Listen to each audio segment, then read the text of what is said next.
बच्चों, कैसे हैं आप सभी? मैं आशा करती हूँ सभी लोग स्वस्थ और प्रसन्न होंगे। आज हम हमारा पाठ विभू काका को पढ़ेंगे और समझेंगे।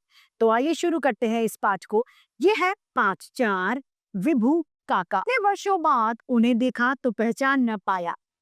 ऊपर से नीचे तक विभू का एकदम बदल गए हैं। विभू काका एकदम बदल गए थे। पहले कोट पैंट पहना करते थे, टाई लगाना भी नहीं भूलते थे, जूते भी चमकते हुए पहनते थे। लेकिन आज विभू काका दूसरे ही लगते हैं, एकदम बदले बदले।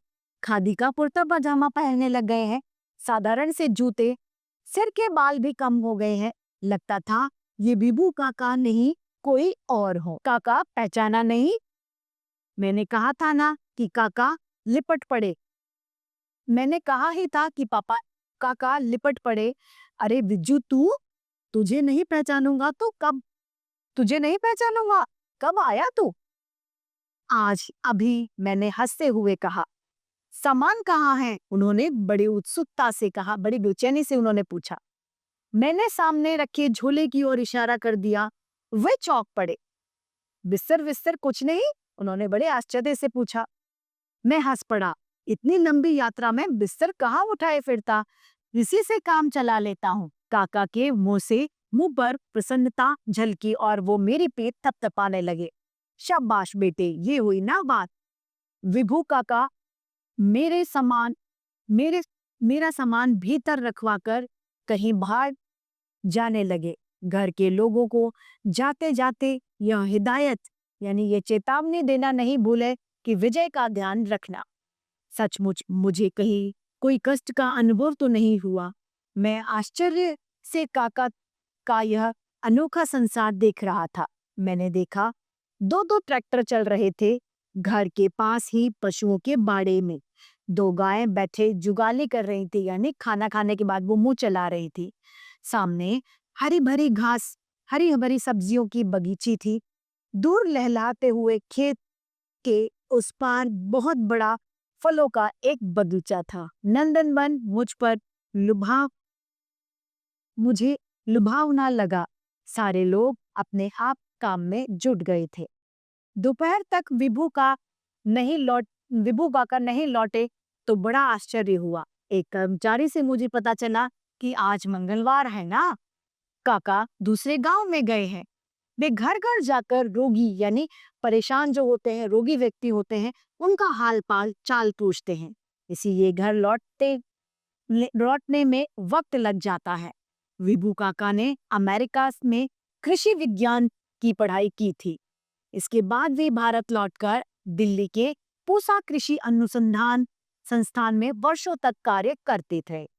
देश में पैदावार कैसे बढ़े, लोग गरीबी और भूखमरी यानी भूखों मरनों से कैसे मुक्त हों, इस पर वो अक्सर बातें किया करते थे। उन्होंने धान और गेहूं की ऐसी नई किस्में तैयार की थी जो कम से कम वर्षा वाले क्षेत्र में आसानी से उगाई जाती थी। जहां पानी कम होता था वहां भी धान उगाने वाली उन्होंने तैयार की थी। मक्का पर भी उनकी खोज बहुत महत्वपूर्ण थी। एक एक भुट्टे की जगह उन्होंने 6-6, 7-7 भुट्टे उगाए थे। इन खोजों के लिए सरकार की ओर से उन्हें कई पुरस्कार भी मिले थे। अक्सर वे यूरोप, अमेरिका की यात्रा पर निकल जाते थे। वहां बड़े बड़े भाषण दिया करते थे। सफलता उनके कदम चूमती थी। विदेश में बसने के लिए उन्हें वहां के सरकारों ने बड़े लालच दिए थे। लेकिन प्रलोभन मतलब लालच। लेकिन काका को तो अपने देश से ही प्यार था। अपने ही देश के किसानों की सेवा करने की आदत उन्होंने ठान ली थी। काका अब पूरी तरह बदल चुके थे, एकदम किसान बन गए थे। यहाँ कैसे लगता है आपको? यहाँ कैसा लगता है आपको? न सिनेमा हॉल, न बड़े बड़े होटल, क्लब, आपको पढ़ने के लिए पुस्तकें भी यहाँ नहीं मिल पाती होंगी। मैंने जिज्ञासा से पूछा तो विभू काका हंस पड़े। वो इस बात पे हंसने लगे।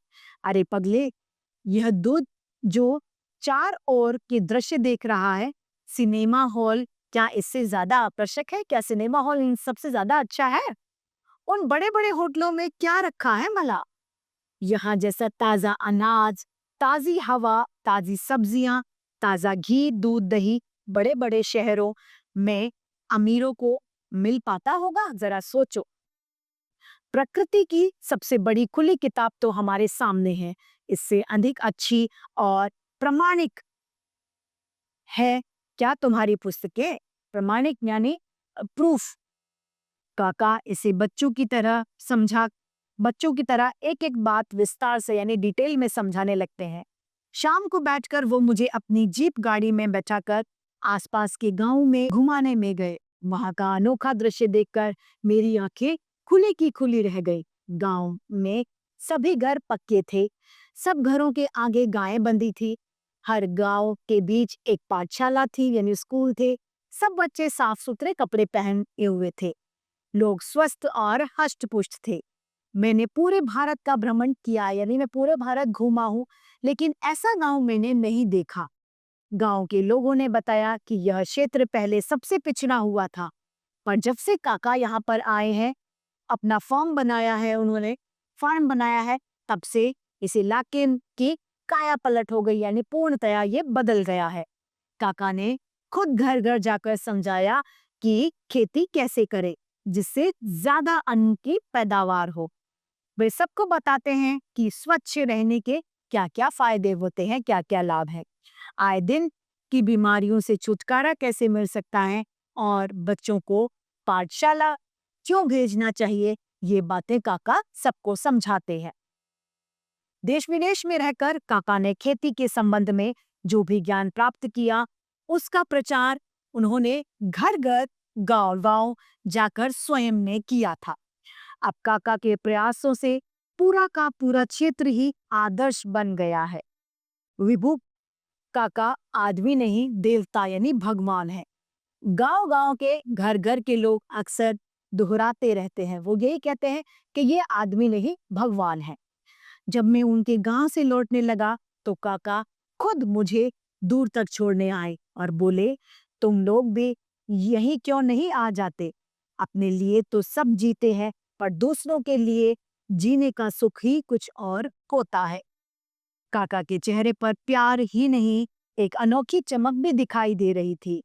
मुझे लग रहा था कि काका आदमी नहीं देवता है। जो व्यक्ति दूसरों के लिए जीता है, वह व्यक्ति आदमी नहीं भगवान का रूप होता है। इस पाठ के रचयिता है हिमांशु जोशी। इसी के साथ हमारा ये सुंदर सा पाठ समाप्त होता है और उम्मीद करती हूँ सभी को ये समझ में भी आया होगा। आज के लिए इतना ही, फिर मिलते हैं। धन्यवाद।